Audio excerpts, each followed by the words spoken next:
Welcome to The Fast. I'm your host, Patrick Huey, chairman of iSpa and general manager of We Care Spa. 40 years ago, Susana Belen discovered her calling to help and to heal the world. And here, in the sacred deserts of the Coachella Valley, she envisioned a sanctuary for her dedicated followers, a place where they could be free of everyday toxins and let go of negativity in their lives. She believed that if they could go on this journey, they could make space for vulnerability, compassion, and honesty in their lives. And now, almost 40 years later, and thousands of lives changed, we're sharing her journey and her vision with you. At We Care Spa, we believe that if we can follow Susana's path and reconnect to the earliest, sometimes forgotten parts of ourselves, we can become whole again.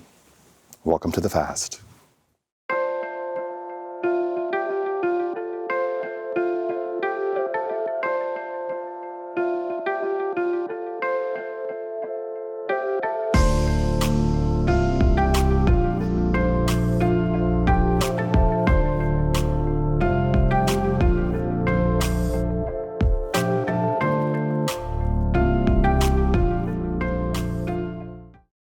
At We Care Spa, we believe that if we follow Susana's path and reconnect to the earliest, sometimes forgotten parts of ourselves, we can become whole again. Susana, welcome to The Fast. Thank you. It is such an honor to sit with you today. You're the reason all of this is happening today, so thank you. Thank you very much. Thank you for making time. I've been here for a year. This month, it's been a year that I started with We Care Spa. And in that time, I've had so many people speak to me about what this program means to them, how much they take from this program, from you specifically, your story, your journey. And as I was reading your new book that's coming out very soon, there's a beautiful passage in the detoxification chapter where you write about your own personal story. And I feel like it's the underpinning of this entire experience here at We Care Spa. You say in the book, "Once I stepped onto my healing path, I knew I had to let go of the story of victimization that rang like a loud bell throughout my life. It took me some years to actually get it. Now I know who I am and trust what I feel. We have to see the truth about ourselves and be willing to throw what no longer serves a purpose into the fire and burn all the negative belief systems we've kept for so long. Then and only then can we move forward and truly trust ourselves." Well, when we stop labeling the events that happen in our life as good or bad, and recognize that everything that happens is for our growth, for our personal development, at that point we begin to grow and know who we are. I think it would be wonderful right now if you could explain what We Care Spa is to someone watching or listening who's never had the privilege of coming here and partaking in the program. Well, the program looks very physical. You go for walks, you do yoga, you have massages, you have colonics, etc.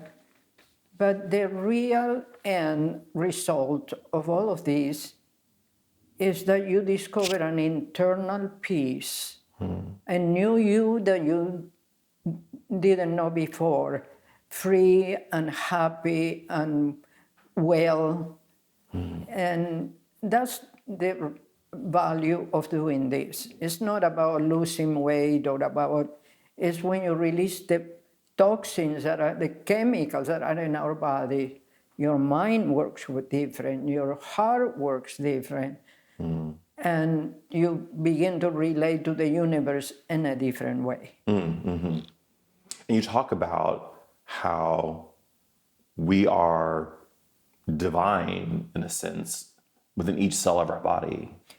Well, the changes that we can accomplish with this is when we realize that we've been given the most beautiful, intricate, gloriously accurate instrument of this universe. That's our body. Our body is made up of 75 trillion cells, all working together to make one healthy you. And the creative force of the universe, the divine force of the universe, is in each one of those cells. So when you realize who you are and how you are made and how everything works within you, that changes your life, changes your thinking, changes your relationship to other people. Not only you are made up of those cells, everything created in this universe is made up of the same stuff. It's one substance, many forms. So when you realize that, you not only respect your own body, but you respect every bush, every tree, every plant, every dog, every cat, and every other human being. When we realize that is when we can relate to people in a different way, we can have compassion, we can have love, we can have understanding of this universe. There's a theme that runs throughout the experience here, which I think is taking personal responsibility for yourself, for your actions, how you treat other people. As you just talked about, everything on the planet deserves respect. And it's really a story of personal responsibility. And I wonder, when were you really able to embrace that lesson for yourself? When I began my spiritual path. You know, the nutrition comes first. Right. To me, if other people started, and you know, it's like a pie is divided in many slices. Right. One slice is your food, another slice is your relationship, another slice is the enjoyment of the work you do, another is physical exercise, etc. Everything is in a different compartment, but we have to address every part of our own being. So when I began to research in my spiritual growth is when I discovered most of what I teach now. And you also talk about releasing fear and judgment, that those are real barriers to divine flow, divine energy. Can you talk deeper about that? Well, it's not the easiest thing to accomplish, and it's one thing at a time. It's like peeling an onion. You got rid of this fear, but you discover you have another fear, and it's a process. We are never complete until we don't know when. But as long as we are going in the right direction, it's good. Why do you think people have so much fear? It's because of the programming. You watch TV and it's all about accidents and murders and all. We have only the bad news. We never receive all the news of the wonderful discoveries and the all wonderful people that do this or that. We don't get any of those news. So in our mind, it's always listening the wrong thing. Right. That's why it's so hard to get rid of fear, because we are implanted in there day and night. Yeah, and I think that's one of the beautiful things about the program is that a lot of those outside influences, that noise, we stop. Yeah. When they come through the gate, it stops. One thing is that they stop, but also we have the healers here. Yes. That address anxiety, stress, our history. So those therapies are such a complement to the fasting.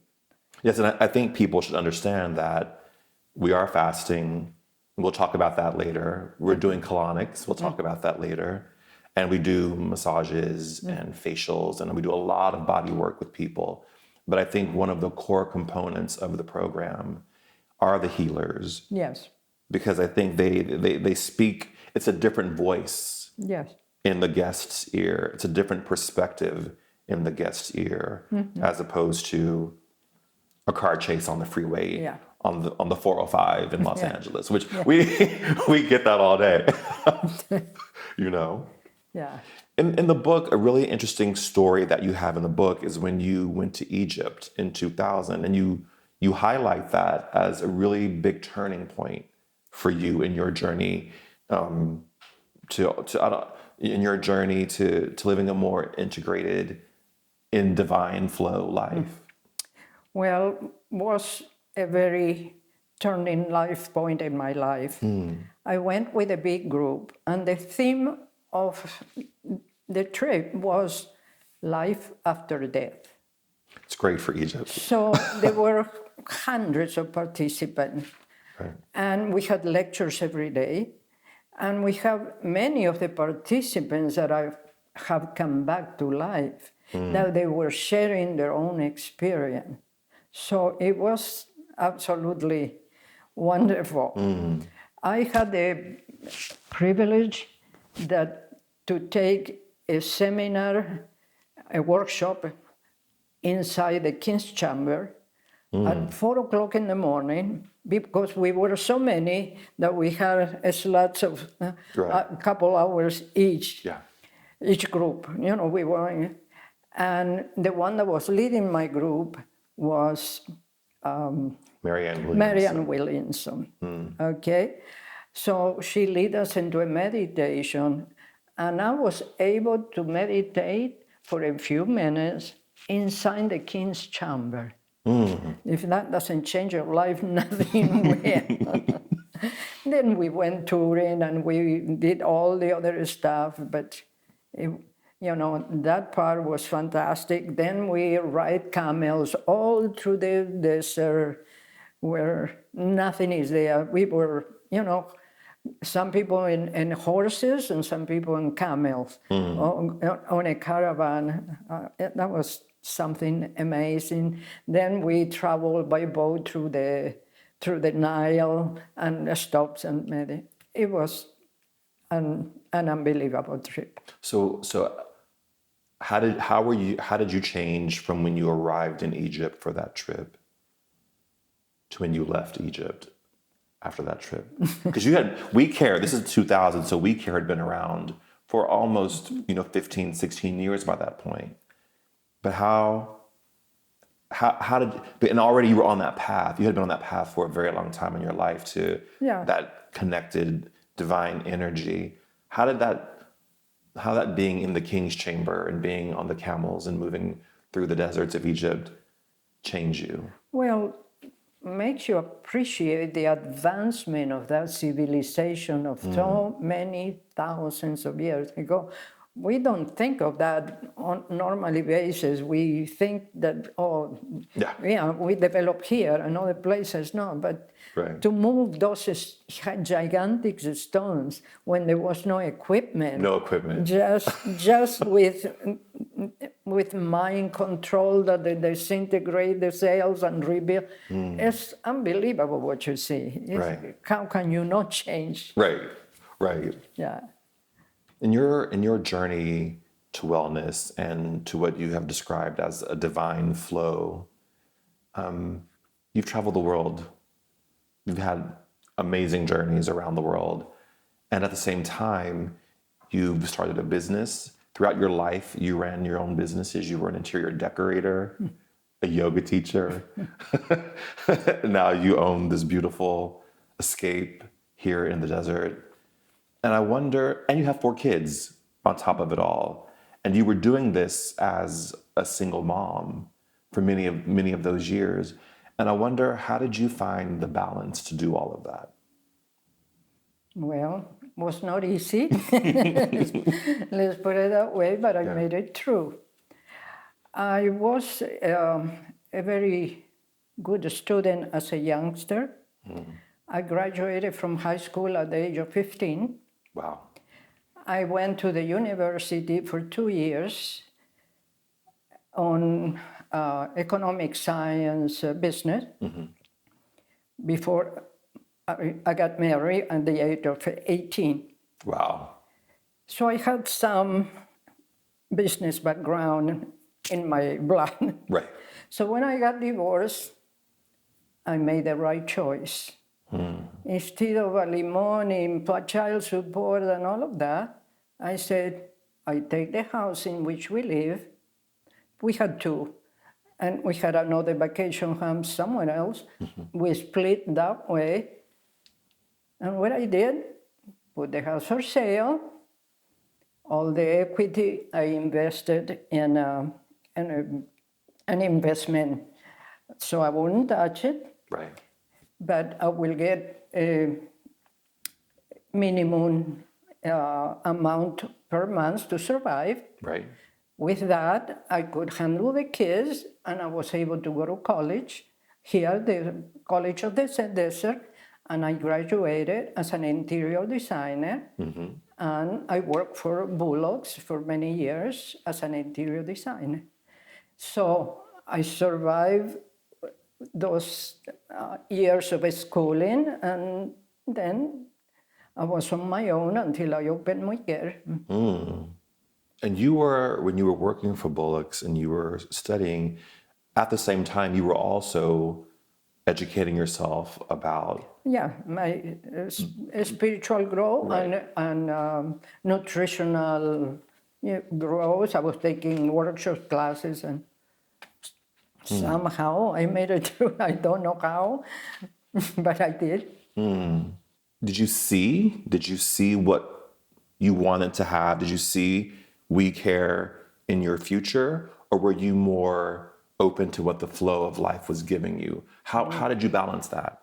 No. It's another part of the story. Okay, let's hear it.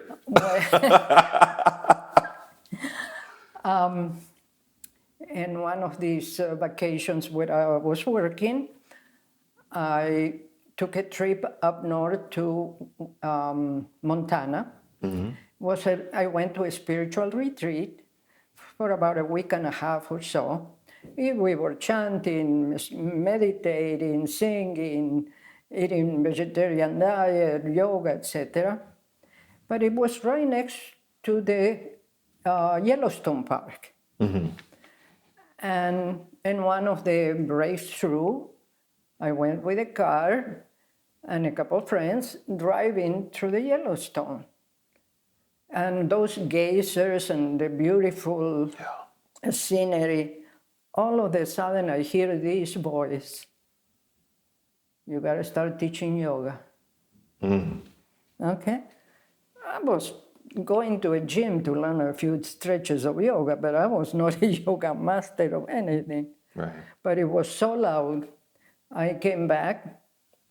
2 weeks later, I was teaching because I knew that I was supposed to do it.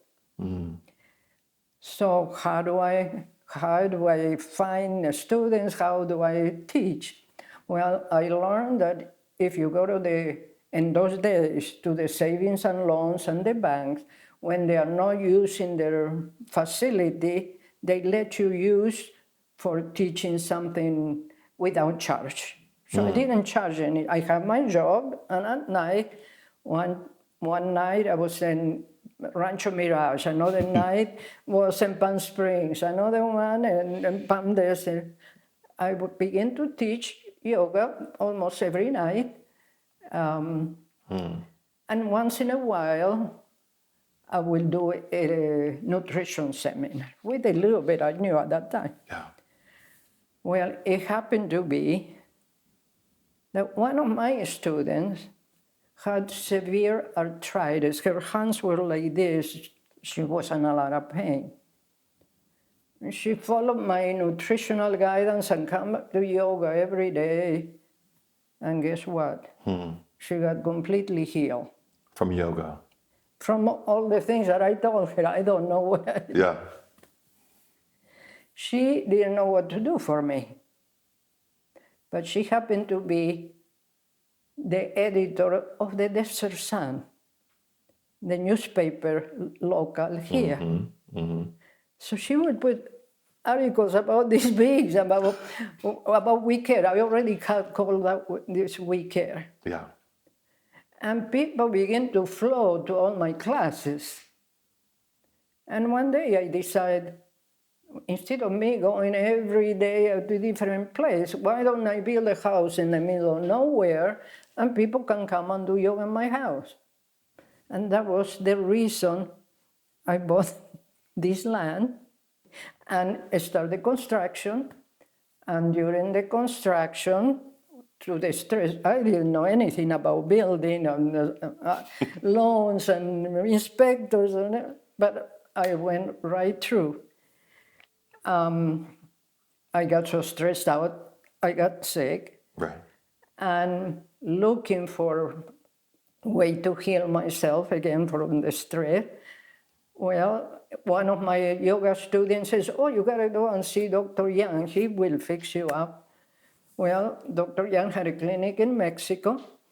I went there, spent 3 weeks, and what he had in his clinic, fasting, yoga, colonics, massages, everything that we do here today. Okay? Now, while those 3 weeks while I was there, I saw people that had gone there 6 months ago, a year ago, 2 years ago, that they come for a checkup, Right. checkup. And I hear all these miracle stories about how they heal and how they are now and what happened. I said, oh my God, I will ask the head doctor of the clinic to come and do the grand opening lecture here for me. Yeah. That was Dr. Gary Young, the owner of the clinic and the owner of the Young Living Oils. Okay. Yeah. The essential oils. Right. He was the creator of all those oils. So when he came here, after a whole day's work over there, crossing the border, 3-hour drive to get here, well, it was an standing ovation. Why? Because he healed himself from a complete paralysis. He was a logger in Idaho. A whole tree fell on his body. He broke 39 bones. The doctors told him, you never walk again. But he refused the doctor's verdict and began to search. And through doing colonics, massages, fasting, etc., he is a normal human being. So when he speaks, he has tremendous power, okay? And not only he walks, he participated in marathons, okay? He healed to that level. I never had a broken bone and I don't do marathons. Right. Right. So people start coming over from Los Angeles, from San Diego, from San Bernardino to listen to his lecture. So from yoga, the program turned out into massage, colonics, etc. I incorporated his program with his supervision. So that was the beginning of the operation of We Care, because people cannot look for this because he was talking about it. So every so often, like once a month, he will come and do another lecture and another lecture. If people had a serious illness, he'll go to his clinic. If they needed a tune-up job, by then I was doing the colonics, the massages, the juices, the this. I was the We Care. You were We Care. I was We Care.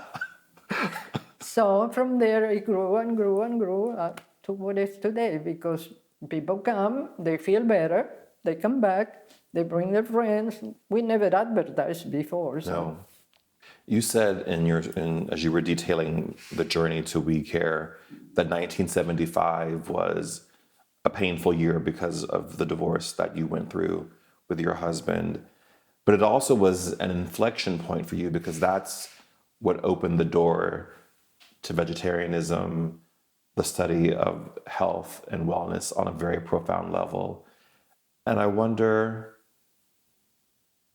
how did you have the courage the foresight or just the sheer luck to move through that painful moment to step into what was going to be waiting for you on the other side?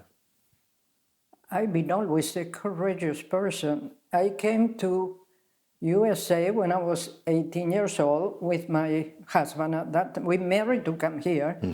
We were both university students, okay? Without one word in English, without knowing anybody, and without ever work on anything. We were students, parents paying for the tuition to a city like New York. Right. Okay, so I was not the type of person to get scared. I always find a way to get through things. That's my life that way. And because I'm open, I had mentors or people guiding me or events happening, but I'm always open into something new. Like this women, first is this loud voice that said, you gotta go and teach. Right. Okay? But I followed the order, okay, when I didn't know much about. But from that moment, I began to study health, nutrition, everything that I teach now is from my personal reading. I did not attend any school. So I'm not a doctor, I'm not a naturopath. All I teach is common sense of what I teach people what I do, that's all I do. Right. And what I do has given me good results. I'm 85 years old now, and I don't have a single pain in my body. I don't take a single medication. In the 40-some years that I'm teaching, I never missed one day, one class to say, I can teach, I have a headache, I can teach, I have a flu. So, you know, what I learn, I apply, and it's been giving me results, and I'm passing that information to other people that can do the same. If I've done it, everybody else can do it. Listening to your inside, what's good for you and what's not good for you. Right. Because you talk about in the book, you talk about that a person's education begins before birth. Yes, that's what people don't realize. When the baby is in the womb, every emotion that the mother feels is passed down to that baby. Right. So if people were really aware of that, they would be more careful of what they think, more careful of what they do. Not only the nutrition part, Right. is the women is building that baby with all her being, not just with the food. And that's what I'm saying. Nutrition begins even before birth. Right. So did you get your courage from your mother? No. Who'd you get it from? No, my mother was absolutely the opposite. Wow. She had a tremendous history. Right. When she was born, her mother almost passed away, and trying to save the mother, when the baby came, they put her by the side, thinking that the baby was dead. And so many minutes later, the baby screamed. But that sense of abandonment that she had on those minutes carried her through her whole life. She was always afraid. She was always insecure. And I could not understand my mother until many years later when I was told this story, and then I felt tremendous love for my mother, because up to that point, I couldn't understand why she's this way, or, you know. So my mother was not the way I am. So who inspired you to be courageous like that?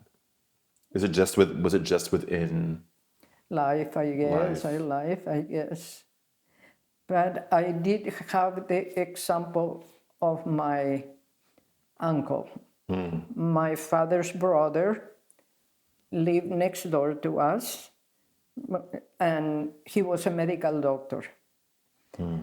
But the doctors of 100 years ago, not the doctors. He was a healer also.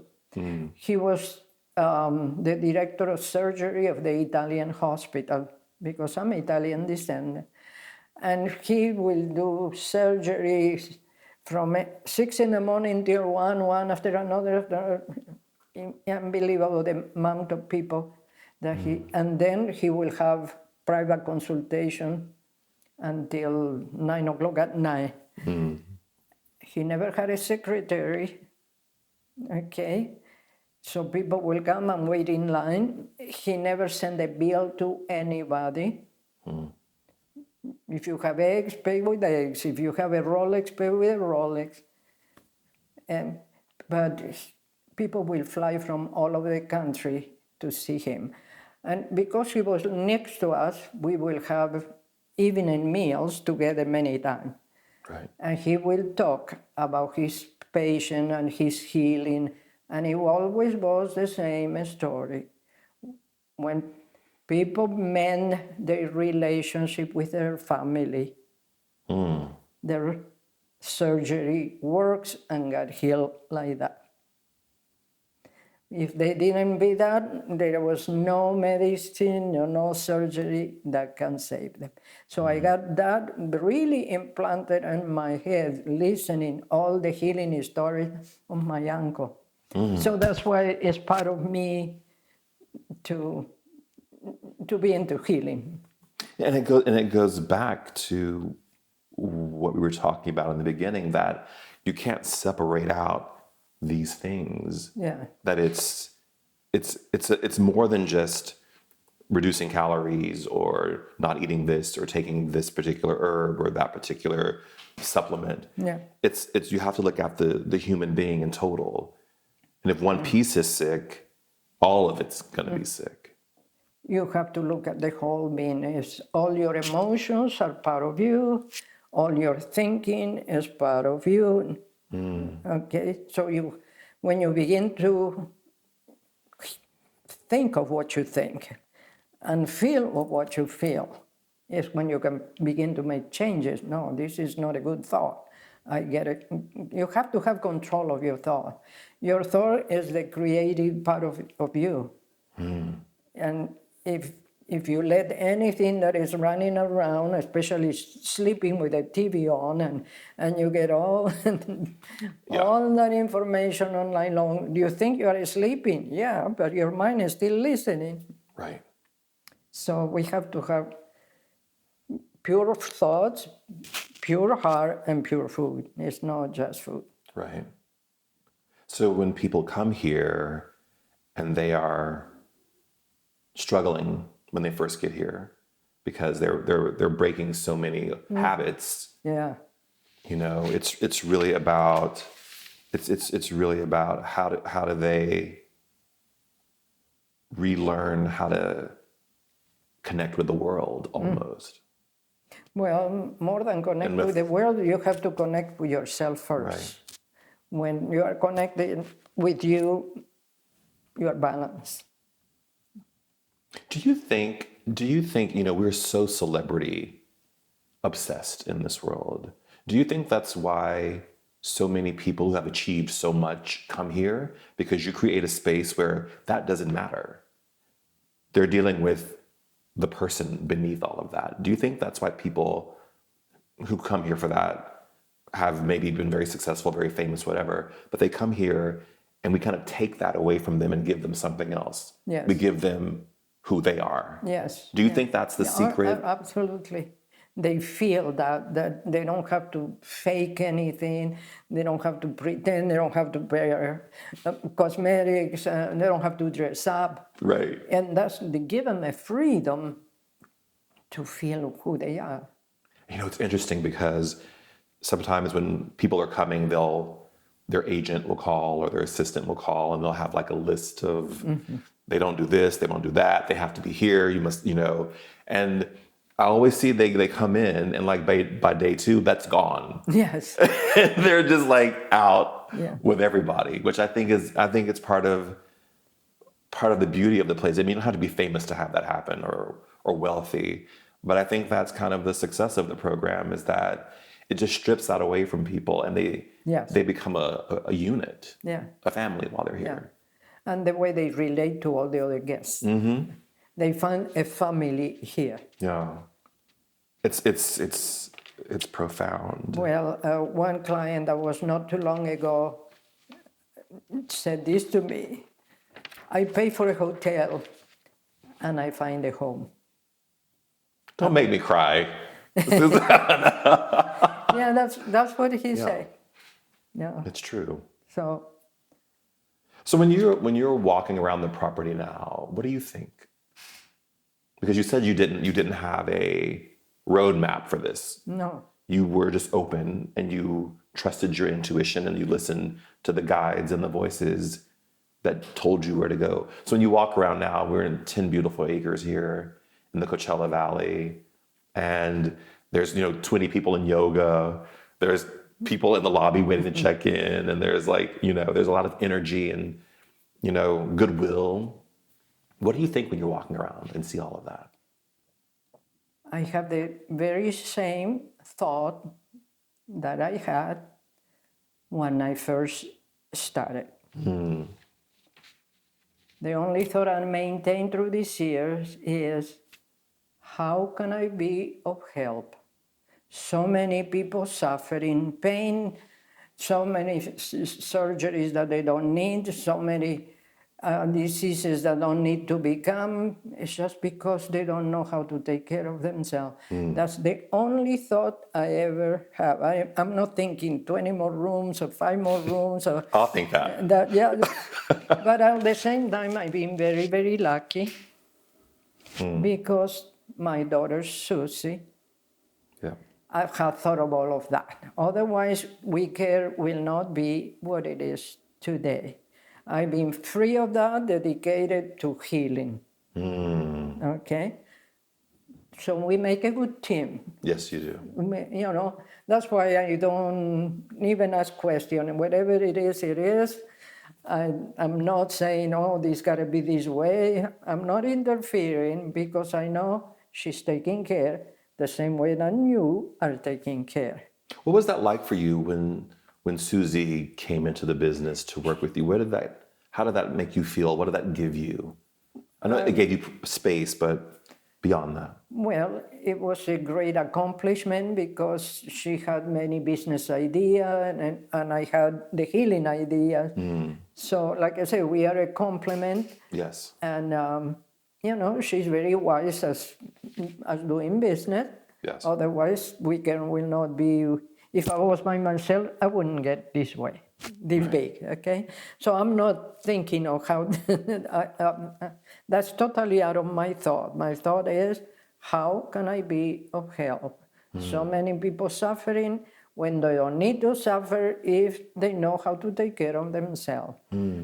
And God has put all the information and all the people that accomplish this and accomplish that. I let it come to me. I'm not looking for anything.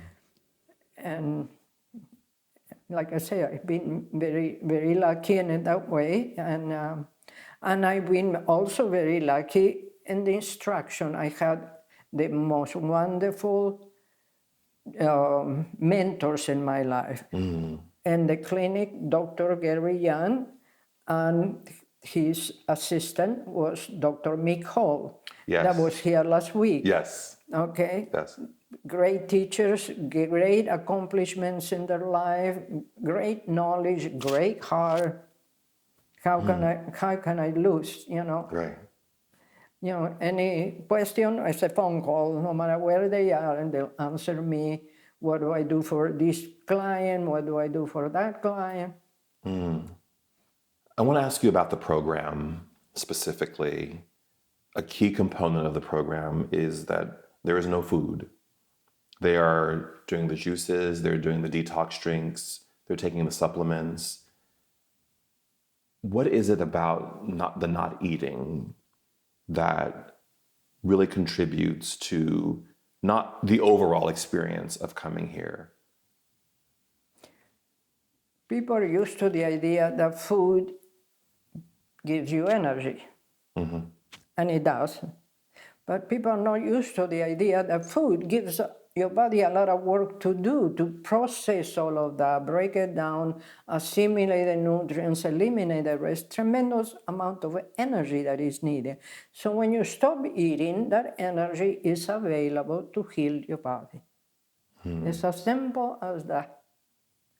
Okay, so I suggest one day on a weekly basis, just drink water, juice, tea, whatever, and stop eating, let your body rest, eliminate the debris. It's just that one day on a weekly basis can make so much progress on your health. And that's the reason your body is using that energy to heal your body. What is the difference between fasting and starving? Well, you can only fast if your body has the energy to process all the work that needs to do inside the body. Starving is for a person that doesn't have that energy. You know, if you are very much underweight and it might not be. So some people can fast just for one day. Some people can fast for a week. Some people can fast for a whole month. So it's depending on your condition is how much you're going. So abusing is not the right thing to do. Right. It's what, balance again. Can you talk about in the fasting process the experience, the phenomenon of autophagy?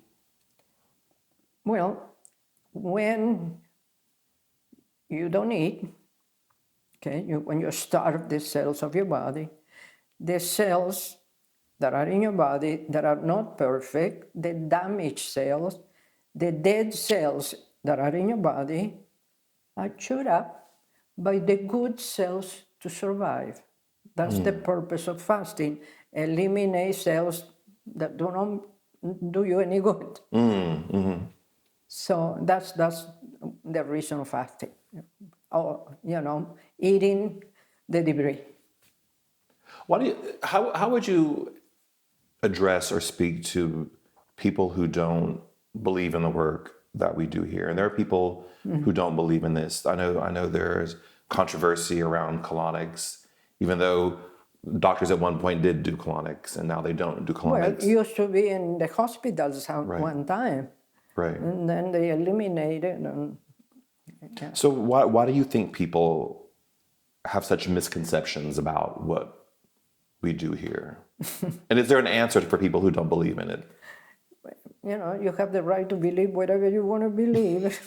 We believe this is very good. They believe that this is dangerous. Right. But we see the results. But we see the result. The ones that tell you that it's not good is the one that never had one colony. Right. When we talk, and in your book as well, there is a strong sense of spirituality and an understanding of the divine within your work and what you do. And I wonder if you have a spiritual practice.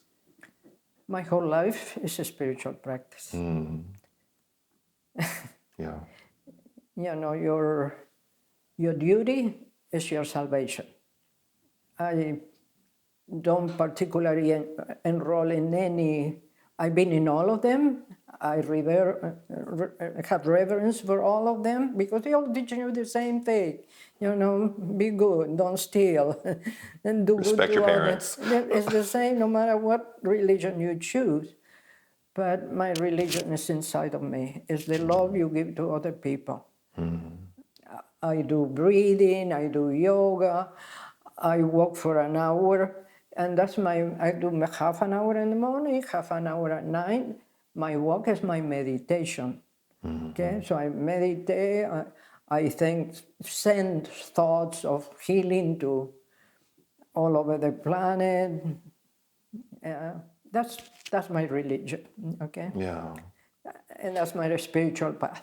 And what I really appreciate about being able to work so closely with you is that you're not precious about any of this. You're very much you are who you are in your life. There, you don't hold it like this little delicate flower. You live with gusto and you live with intention and fierceness.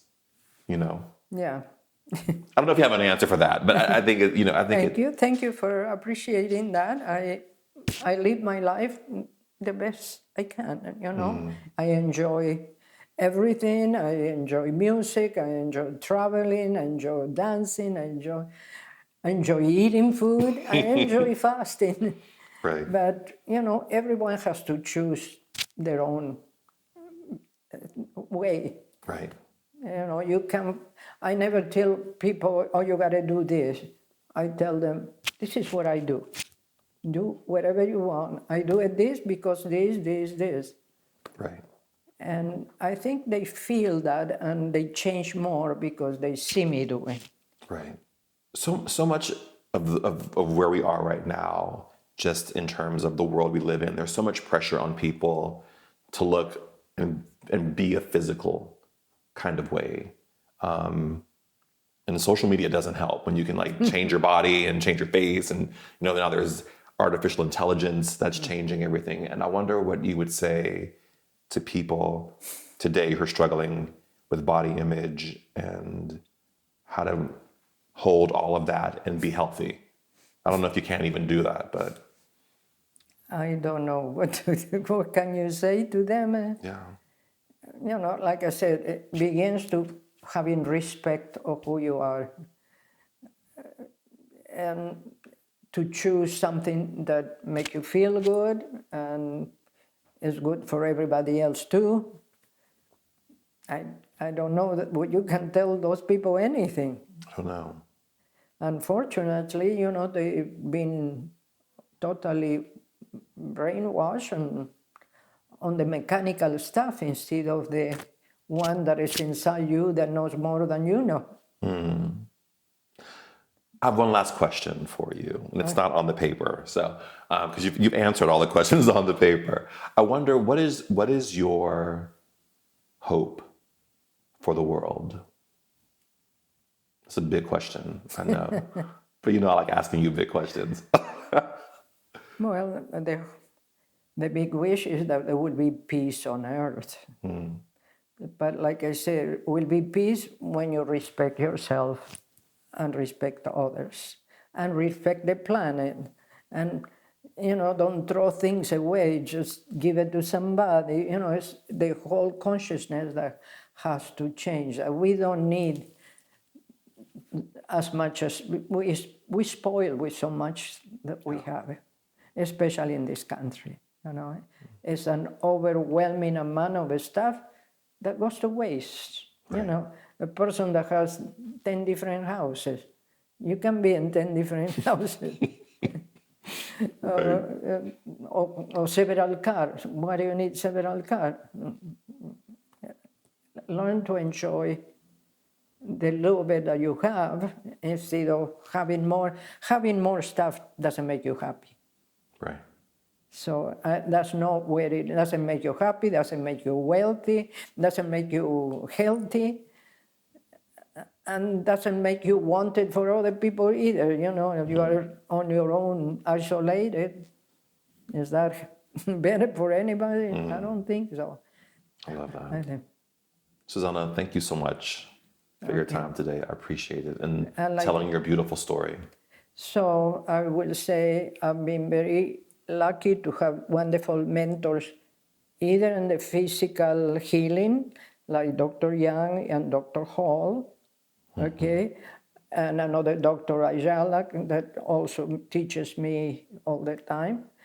And I had wonderful masters on a spiritual realm that have provided me with a change of mind, so simple. And this is Omram. It's called Omram. His name. He's passed away from Bulgaria, but lived in France many years, and he will take people up in the mountains to meditate looking at the sun, and he will give lectures. And there are many books from him that they are life-changing, explaining how the universe works.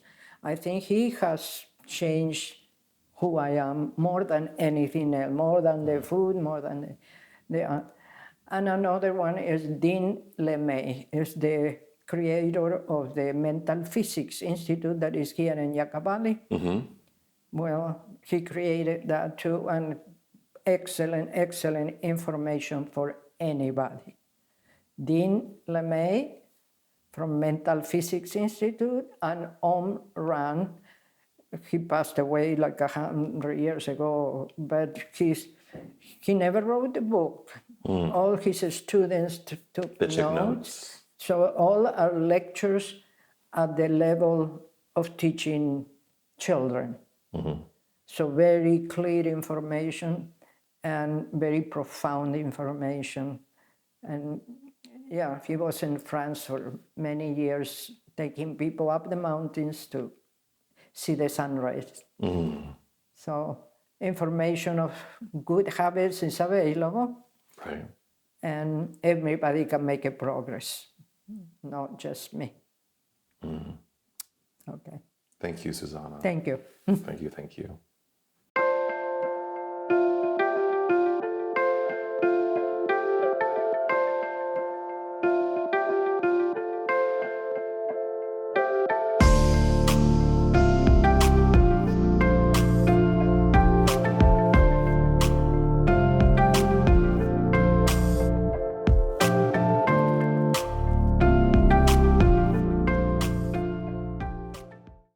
Well, this is what I use when I teach. Susana says. I love that. I love that. And it's not only what Susana says, it's what these masters are saying. Yes, we talked about them. Ram, The fruits of the tree of life. and Ding LeMay, a lot of love and light in here for anybody. Thank you. Yeah. Okay, I'm done.